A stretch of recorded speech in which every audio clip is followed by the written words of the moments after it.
NEET under graduate exam के बाद जिस तरीके से ये मामले सामने आ रहे हैं वो स्टूडेंट के साथ साथ अब पूरे देश के लिए एक चिंता का विषय बन चुके हैं। अगर हम बात करें तो national eligibility cum entrance test यानी कि नीट जिसे हम आमतौर पर बोलते हैं, नीट के अंडर ग्रेजुएट कोर्सेज के एग्जाम जो हैं वो 5 मई को इस साल किए गए थे और उसके बाद 4 जून के इनके नतीजे जो हैं वो जारी किए गए थे। लगभग 24 लाख के आसपास स्टूडेंट जो है इस पूरे एग्जाम में बैठे थे और 13 लाख से ज्यादा स्टूडेंट जो हैं इस एग्जाम में क्वालिफाई हुए हैं अगले राउंड के लिए, यानी कि जो काउंसलिंग का राउंड होता है या एडमिशन का जो पूरा राउंड होता है उसके लिए। उसके बाद ये मामला सामने आता है कि कुछ स्टूडेंट्स को एक ही सेंटर पर ऐसा मामला सामने आया कि जहां पर 6 टॉपर जो हैं वो रहे, यानी कि 720 में से 720 मार्क्स आए और 2 स्टूडेंट ऐसे रहे जिनके 718 और 719 नंबर है, जो कि मैथमेटिकली बिल्कुल पॉसिबल नहीं है। तो ऐसे करके स्टूडेंट जो है वो लगातार विरोध करते रहे। उसके बाद ये बताया गया नेशनल टेस्टिंग एजेंसी यानी एनटीए के द्वारा कि कुछ स्टूडेंट्स जिनको टाइम लॉस हुआ था उनको एनटीए की तरफ से इसमें ग्रेस मार्क्स दिया गया है। उसके बाद ये विवाद बढ़ता है और उसके बाद पता चलता है कि बिहार में कुछ घटनाएं ऐसी सामने आई है जहां पर ये पता चला है कि पेपर जो है वो लीक हुआ है। और कुछ स्टूडेंट्स का बाद में जब इन्वेस्टिगेशन होता है तो बाद में पता चला कि 4 घंटे पहले कुछ स्टूडेंट के पास जो है वो एग्जाम पेपर जो है वो आ चुका था। इसके बाद गिरफ्तारियां शुरू होती हैं, इसमें लोगों को, आरोपियों को पकड़ा जाता है। जब पता चलता है कि आरोपियों का मोडस ऑपरेंडी इस एग्जाम पेपर को लेकर किस तरीके से था या फिर पेपर लीक को लेकर किस तरीके से था, वो नया एक मोडस ऑपरेंडी जो है वो सामने आता है। आमतौर पर जब पहले पेपर लीक हुआ करता था वो प्रिंटिंग प्रेस से लीक हुआ करता था, लेकिन इस बार जो है पेपर लीक जो हुआ है नीट का अंडर ग्रेजुएट कोर्सेज का, वो जो कोरियर सर्विस है उसके जरिए लीक हुआ है। अगर अब हम आपको समझाएं कि मान लीजिए कि जो नीट का कोई भी कंपेटिटिव एग्जाम पेपर जब होता है उसके कुछ सेट बने होते हैं, यानी कि ए बी सी डी इस तरीके के सेट होते हैं। यानी कि जो सबसे पहले बच्चा बैठा है उसके ए बी सी डी इससे फॉलोइंग बच्चा जो होगा उसको इस तरीके के सेट मिलते हैं एग्जाम पेपर के।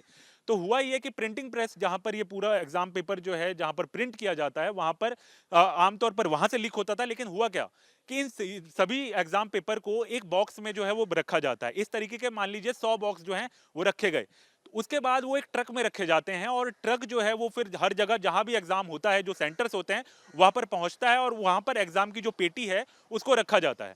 तो मान लीजिए कि नीट के वो 100 बॉक्सेस जो हैं जो नीट पेपर से भरे हुए थे उनको उस ट्रक में रखा गया। जो सभी बॉक्स होते हैं उन पे जो है टाइमर लगा होता है, यानी कि मान लीजिए 2 बजे एग्जाम जो है वो शुरू होना है तो लगभग 1:30 बजे का समय जो है उसमें रखा जाएगा या 1:15 का समय जो है वो रखा जाएगा वो टाइमर को खोलने के लिए, यानी कि वो बॉक्स अपने आप 1:15 और 1:30 बजे वो बॉक्स खुल जाएंगे। लेकिन होता क्या है कि इस बार क्या देखने को मिला कि जिस तरीके से वो बॉक्स रखे गए उसमें यह हुआ कि 99 बॉक्स तो टाइम पर खुले लेकिन एक बॉक्स नहीं खुलता है। तो बाद में पता चलता है कि जो इन सबकी जो मामले जो आरोपियों के जो होते हैं इसमें ये करते हैं कि कुछ जो आरोपी होते हैं उनके जो आदमी होते हैं वो प्रिंटिंग प्रेस में होते हैं, कुछ के कोरियर में होते हैं। तो होता क्या है कि जैसे ही प्रिंटिंग प्रेस का वो पूरा सामान, वो पूरा क्वेश्चन पेपर, वो बॉक्सेस जो है ट्रक में रखे गए, तो एक दूसरे व्यक्ति को इन्फॉर्म कर दिया जाता है कि ये नंबर का ट्रक है, ये ट्रक यहां से यहां निकलेगी और इस सेंटर जाएगी। बीच में उस ट्रक को रोका जाता है और वहां से जो एक सील जिसमें नहीं लगी है, जिसमें टाइमर नहीं लगा है, उसकी इंफॉर्मेशन उनके पास पहले से ही पहुंच जाती है। फिर वो जो सील है वो आराम से वो निकालते हैं, उसमें से क्वेश्चन पेपर उठाते हैं, उन तमाम सेट्स को पेपर को उठाते हैं। उसके बाद वो पेपर लगा के उसके पूरा बॉक्स जो है वो सील कर देते हैं। लेकिन यहाँ पर ये सुनने वाली बात है कि वो जब बॉक्स हटता है उसका सील, तो उसके बाद उसमें टाइमर तो होता नहीं है। जिस तरीके से वो पहले एक आइडेंटिफिकेशन के लिए जो प्रिंटिंग प्रेस है उसने वहां से रखा गया कि एक बॉक्स पर जो है वो टाइमर नहीं लगाया गया, 99 पर लगा दिया गया। उसके बाद वो आइडेंटिफिकेशन वहां पर उनका व्यक्ति जो है वो पहचान लेता है कि इस वाले बॉक्स में टाइमर नहीं लगा है, यानी कि यहीं से पेपर जो है वो लीक करना है। उसके बाद उस बॉक्स को खोला जाता है, पेपर निकाले जाते हैं, उनकी प्रिंटिंग कराई जाती है और बॉक्स को वापस बंद करके सील करके ट्रक में रख दिया जाता है और फिर वो ट्रक ट्रेवल करते हुए हर जगह जाता है।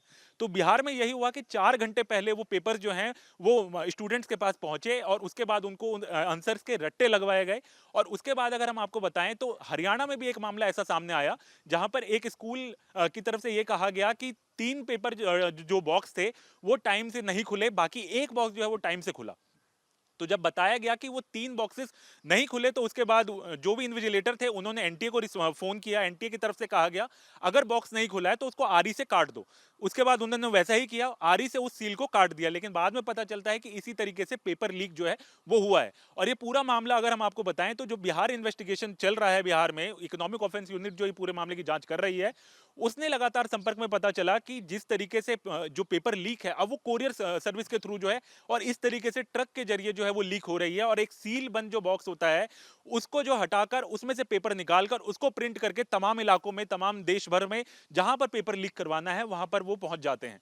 तो इस तरीके से ये पूरी घटना जो है वो सामने आई, जिससे ये पता चलता है कि अब मोडस ऑपरेंडी जो है इस पूरे मामले में वो पूरी तरीके से बदल चुका है।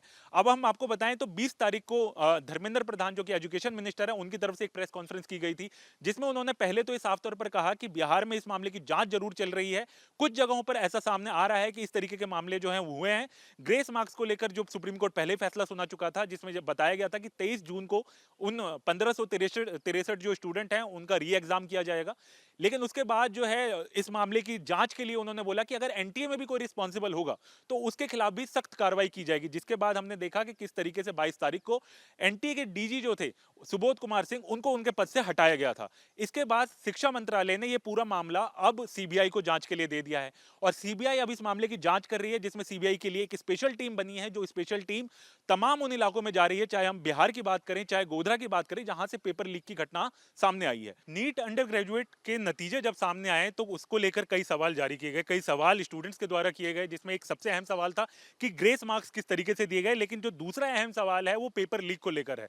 पेपर लीक को लेकर तमाम राज्यों में जो है अब इस मामले की इन्वेस्टिगेशन जो है वो चल रही है, मामला अब सीबीआई तक जा चुका है।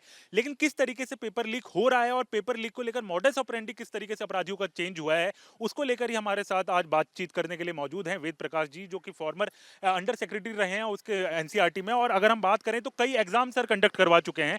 सर, सबसे पहले तो आपने कई एग्जाम करवाए हैं, चाहे एनटीएस की हम बात करें, लेकिन इस वक्त जो हालात नीट में देखने को मिले हैं बहुत अलग हैं। पेपर लीक को लेकर भी बहुत हालात जो हैं बहुत बदले हैं इसको लेकर। देखिए, आपने कभी नहीं सुना होगा कि एनसीईआरटी का एनटीएस एग्ज़ाम लीक हुआ है। उसके लिए प्रिकॉशंस लिए जाते थे। मैं इसमें सबसे ज़्यादा जिम्मेदार मानता हूँ एनटीए को, क्योंकि सिक्योरिटी मेजर्स का मतलब इनके ठीक नहीं थे। और मेरे इसमें कुछ 2-3 सुझाव हैं कि अगर उसको इम्प्लीमेंट किया जाए तो संभावनाएं बहुत कम हो सकती हैं लीकेज होने की। सबसे पहली तो है कि हम लोग जो प्रिंटर्स को सिलेक्शन करें वो मेरिट पर करना चाहिए, ना कि लोएस्ट पे करना चाहिए, क्योंकि ये सेंसिटिव मामला है और पूरे देश में ये बीमारी फैली हुई है। इसलिए अच्छे प्रिंटर्स जिसकी रेपुटेशन बहुत अच्छी है सबसे पहले उसको लेना चाहिए। दूसरी बात है, जो आपने इसमें टाइमर्स वगैरह सब लगाते हैं, जो हम रास्ते में सुन रहे हैं कि ये ब्रेक किया गया, इसके टाइमर्स को वहाँ से लीकेज कराई गई, उसके लिए मेरा सुझाव ये रहेगा कि इनको कवर्ड ट्रक्स के अंदर भेजना चाहिए जो सील्ड होने चाहिए, और वो सील्ड वहीं जाके खुलनी चाहिए जहाँ पर सेंटर पे इनको भेजना है। और तीसरा जो सुझाव है, क्योंकि जब एक आदमी होता है तो उसमें बेईमानी की संभावनाएं बहुत होती हैं, इसलिए जो सुपरिटेंडेंट जो होता है इसका सेंटर का, वो 3 लोगों की टीम होनी चाहिए, ताकि उनमें से एक ना एक आदमी ऐसा जरूर होगा जो इसके लिए एग्री नहीं करेगा अगर किसी के मन में बेईमानी आ गई तो। ये 3 ऐसे सुझाव हैं, अगर हम इम्प्लीमेंट कर लें तो बहुत सी संभावनाएं हैं कि ये पेपर लीक ना हो, क्योंकि आजकल के बच्चों का पूरे देश में हम देख रहे हैं कि पेपर लीकेज के कारण भविष्य अधर में लटक गया है। मैं भी ये चाहूँगा कि ये ना हो दोबारा से। अगर जितने भी बेस्ट सुझाव जो मैंने दिए हैं या और भी एक्सपर्ट टीम जो देगी, जब जो बनाई गई है, तो उनको इम्प्लीमेंट करना चाहिए और सिक्योरिटी का जो टाइट करनी चाहिए और लीकेज को बचाना चाहिए। सर, इसको लेकर एक सवाल है, जब पेपर बनाया जाता है उसके बाद से लेकर पेपर एग्जाम सेंटर तक पहुंचने तक क्या प्रोसेस है, एक बार वो समझाएं। देखिए, सबसे पहले तो हम पेपर सेटिंग पे आते हैं। जब हम पेपर सेट करते हैं, आपने अच्छा सवाल पूछा, क्योंकि पेपर हम जो सेट करते हैं, हम एनटीएस में करते थे 4 टाइप के पेपर, और स्टूडेंट को जो है वो 4 टाइप के पेपर देते थे, ताकि पहले बच्चे का पेपर जो होता था वो चौथे या 5वें बच्चे को मिलता था। तो उसमें संभावना ये नहीं पता होता था किस बच्चे को मेरे को कौन सा सेट मिलेगा। तो यहाँ पे भी यही करना चाहिए कि कम से कम 5-6 टाइप के सेट्स बनाने चाहिए और बच्चों को अलग अलग पेपर्स देने चाहिए। दूसरी बात यह है कि जब सेट होने के बाद ये फिर प्रिंटिंग में जाता है।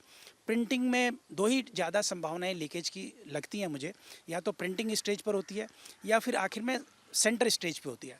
अभी तीसरा पहलू निकल के आया ट्रक वाला, जो मैंने सुझाव दिया कि कवर ट्रक में भेजने चाहिए और सील्ड कवर होना चाहिए, वो ट्रक भी कवर होना चाहिए, सील होना चाहिए। उसी तरह से उसके बाद ट्रक में गया, सेंटर में जाके संभावनाएँ मैंने कई बार देखा है, नोट भी किया कि सेंटर में लीकेज सबसे ज़्यादा होती है और बॉटम पे होती है प्रिंटिंग सेक्शन में।